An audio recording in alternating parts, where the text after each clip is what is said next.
በፊት ወደ ትግራይ መቀሌ ለመሄድ ብለው ተከልክለው የነበሩት ጉዟቸው ተሰርዞ የነበሩት በኢትዮጵያ አሜሪካው አምባሳደር ኤርቪን ማሲንጋ በዛሬው ዕለት መቀሌ ገብተዋል።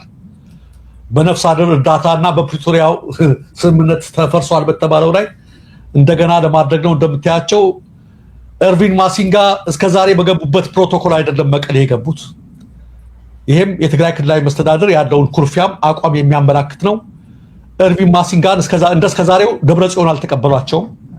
የተቀበሏቸው የመስተዳድሩ ዝቅተኛ ባለስልጣናት ናቸው። ያ ብቻ አይደለም፣ ከተቀበሏቸው በኋላም የመጀመሪያ ውይይት ያደረጉት ደብረጽዮን ጋር አይደለም፣ ከደብረጽዮን ምክትል ከአቶ አማኑኤል አሰፋ ጋር ነው።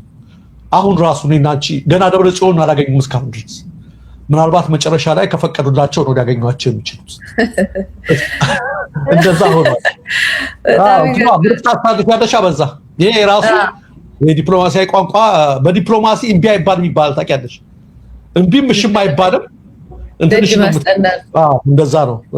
ማሲንጋ ከአብይ ጋር በጣም እጅና ጓንት ሆኖ እየሰራ እዛ ምን እንደሰጡት አናውቅም። ያው እየተመጠመጠ ነው እንደምናውቀው። በጣም በየገጠሩ በቃ በጣም እንደውም ያው ጊዜው አልፎበታል እኮ ታውቃለህ። ለምን ኤክስቴንድ ተደርጎ ይሁን በህጋዊ መንገድ አናውቅም እንጂ የአገልግሎት ዘመኑ አልፏል እና በጣም ስትሮንግ የሆነ ሪሌሽንሽፕ ቢልድ አድርጓል ከአብይ ጋራ ወዳጅነት እንትን ብሏል እና ከዛ የተነሳም ነው አለመታመን ላይ ደርሶ ያው ዙሪያውን እንዲዞር ያደረጉት ይመስለኛል። አዎ ለምን መሰለሽ አሁን በጣም የሚገርመው ያለ አብይ እውቅና አይሄድም። ታውቂያለሽ? ማሲንጋ ያለ አብይ እውቅና የትም ቦታ አይሄድም፣ በተለይ መቀሌና ትግራይ ማለት ነው። አብይ ደግሞ የፕሪቶሪያው ስምምነት ፈርሷል ብሏል።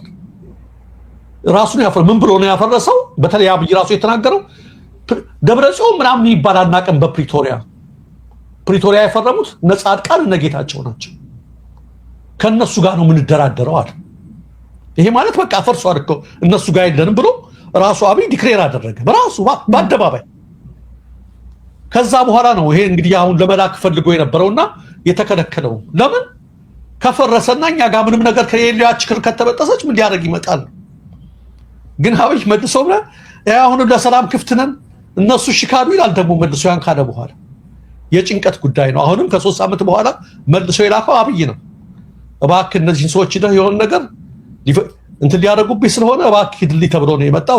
ዞሮ ግን አሁን እናንቺ እስከምንወያይበት ጊዜ ድረስ ይሄም ትልቅ መልእክት ነው። ከዶክተር ደብረጽዮን ጋር አልተገናኙም። ምናልባት ወደ በኋላ ላይ መጨረሻ ላይ ከተፈቀደላቸው ሊገናኙ ይችላሉ። በአምባሳደር ናቸው። በአምባሳደርነት ደረጃ ይገባቸዋል ባሏቸው ፕሮቶኮል ተቀብላቸዋል። ይሄ ራሱ ለራሳቸውም ትልቅ መልእክት ነውና የፕሪቶሪያውን ስምምነት መልሶ በማስቀጠል ላይ ነው የሚለው። እስኪ እናያለን በምን ውይይቱ እንደሚቋጭ ማለት ነው። ዞሮ ግን ያው የአብይ መልእክት ነው ይዘው ሄዱት ማለት ነው። ይሄ ራሱ አንቺ እንዳልሽው ለራሳቸው ለኤርቪን ማሲንጋ ትልቅ ትምህርት ነው። የአንድ ሀገር አምባሳደር ሆነሽ የሆነ የአንድ መንግስት እዚሁ እንትን ስትሆኝ የእሱ መልእክት አድራሽና የእሱ ጋር እጅና ጓንቶች ባንድ ጫና ስትጫዋች ይሄ ትርጉም ያለው ለውጥ አታመጭ።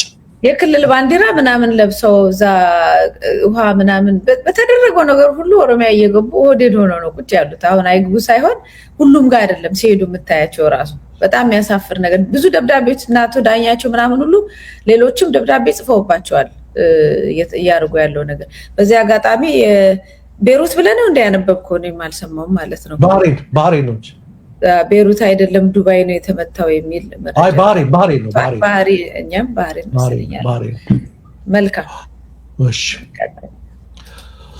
እሺ ይሄን ካልን ዘንዳ መቲ ሲኤንኤን በጣም አስደንጋጭ ዘገባ ይዞ መጥቷል። በጣም ወገኖች አንብቡት። ሲኤንኤን ስለ ኢትዮጵያ በሳውዲ አረቢያ ስላሉ ማለት ነው ተመልከቱት። በየአመቱ 100,000 እንደሚሄዱ ነው። ከታች ያለውን ግን ታይትሉን ይዩት። አም ኤ ዴድ ማን ዎኪንግ የሚለውን ተመልከቱት። ኢትዮጵያዊ ነው ይሄ፣ የሞት ፍርድ የተፈረደበት ነው።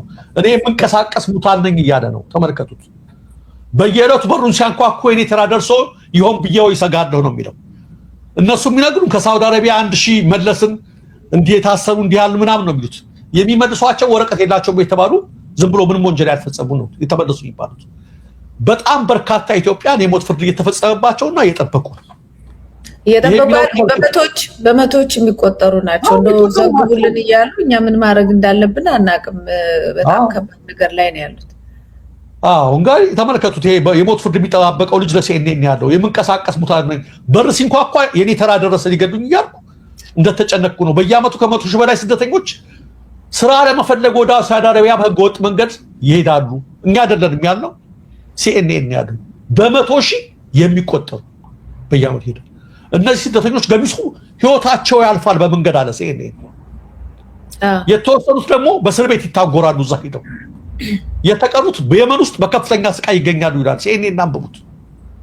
በተአምር ደግሞ የገቡና ትንሽ እድል አላቸው የተባሉት ለከፍተኛ የጉልበት ብዝበዛ ይጋለጣሉ ኢትዮጵያን። ሁሉም ስራ አገኙ እንኳን የሚባሉት ጉልበታቸው እየተበዘበዘ ነው። ይሄ በሆነበት ሁኔታ ነው እንግዲህ ስራ በሽ ነው ኢትዮጵያ ውስጥ ወጣት ነው እንጂ የጠፋው በማለት አብይ ከዛሬ ወር አካባቢ በአደባባይ እየተናገረ እና ሲኤንኤን ራሱ ያወጡት ዘገባ በጣም የሚያሳዝን የሚያስደነግጥ ኢትዮጵያዊ ማለት እጣ ፈንታው ምን እንደሆነ የሚያሳይ ነውና ይሄንን በምንድን ነው የሚያስተባብለው? ዛሬ ወገኖቻችን እስር ቤት ከዛሬ ነገ ተገደል እያሉ በር በተንኳኳ ቁጥር ተራችን ደረሰ እያሉ እስኪ አስቡት እናንተ ራሳችሁ። የሞት ፍርድ መፈረድ አይደለም፣ የሞት ፍርድ ተፈርዶ የማይፈጸምባቸው ሀገሮች አሉ። ሳውዲ አረቢያ የሞት ፍርድ በብዛት ከሚፈጸምባቸው ሀገሮች ነች። በቅርቡ ብቻ ስንት ናቸው ተገድለዋል፣ አይታቸዋል። እና ተፈርዶባቸው በየቀኑ በር ሲንኳኳባችሁት ሞት ድንገት ሲመጣ እኮ አንዳንዴ ግልግል ነው ይባላል። ትገደላለህ ብሎ ሲመጣ ሞት በጣም አስፈሪ ነው። ኢትዮጵያን ይሄ ነው እጣ ፈንታቸው። እነ ፋና የሚዘግቡልን 150 መለሱ 300 መለስን ምናምን እያሉ ይሄን አይመልሱልንም። ትልቁ ዜና ግን ይሄ ነው ተመልካቾቻችን።